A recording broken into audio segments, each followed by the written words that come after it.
We now have the results of a lie detector test that Stormy Daniels took back in 2011. And according to the test's examiner, she was truthful when she claimed she had a sexual relationship with the president. This is a photo of her hooked up to the machine. She took the test as part of an interview with InStyle magazine. Wow, not that stylish of a photo. The interview was never published, but Stormy's attorney today released the results. All of this comes as the New York Times reports that a former Playboy model has filed a lawsuit to get out of a non-disclosure agreement that she signed in 2016 about her own alleged affair with the president. There's so many lawsuits, we'll get sick of lawsuits. Joining me now is a man who's not breaking a non-disclosure agreement to be here, as far as we know, comedian Dennis Miller. Dennis, welcome. Hi, Tom. How are you? Good, good. I mean, how do we do this? Do I call you Miller like Bill used to call you Miller and you'd call him Billy? You can call me Tommy if you want. Best thing I ever did calling him Billy. People love to see you joust with power, and that was a good move on my part. So, Stormy Daniels, a lie detector test. I thought these things weren't admissible. Lie detector tests, they're kind of a thing of the past, right? Is this going to break through this story? You know, I've read up on the case a little bit today because I knew you were going to ask about it, and I would say, I would venture one guess that Stormy Daniels' attorney is working, shall we say, pro bono. But quite frankly, ever since Bill Clinton and Monica Lewinsky, I don't quite understand what Jessica Tarlow, is that her name, was saying. How are they going to throw Trump out of office for having an affair with a porn star? You know, it all changed for me after Bill Clinton. I got it. You're allowed to do that stuff when you're president. They let you go. And, you know, I assume it'll be the same with Trump. I think the criteria changed. You know, the whole precedent changed. One with Bill Clinton. So, you know, I didn't get it then, but I'm fine with it now. I understand how it works.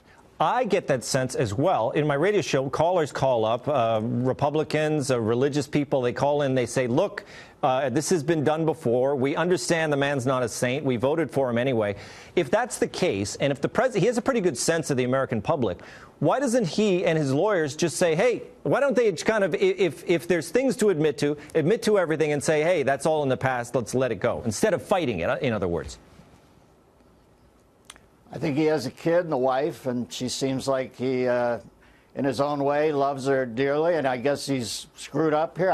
You know, I don't know. It's kind of, you can go so far and say, what do I really know? But I think coming out and just saying it like that and not really thinking about the wife or the youngest kid's feelings is a little too much to ask of somebody. I think most people have it in their mind whether or not they think he did this. I don't think it would be the end of the world for the people who are fans of his, but I also don't think they're going to be able to pry him out of office on this. And I agree with you. I think I heard you say during your panel discussion there, I don't even think you want to test those waters. I don't think people would react well to that. I think maybe Trump should steer into the skid here, fire Mueller, and replace him with Stormy Daniels and watch the entire universe explode.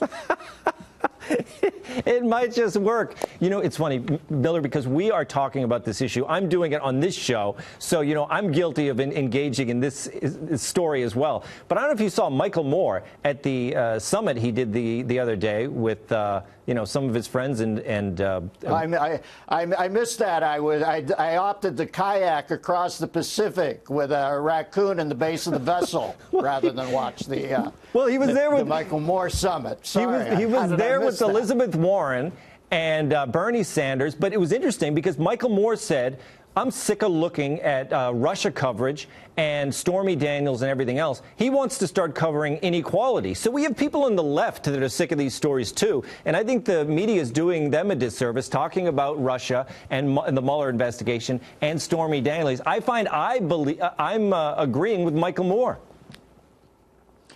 Well, listen, I think you can pick and choose. It's like dim sum with news now. If you want to follow this all day, you've lost your mind, but so be it.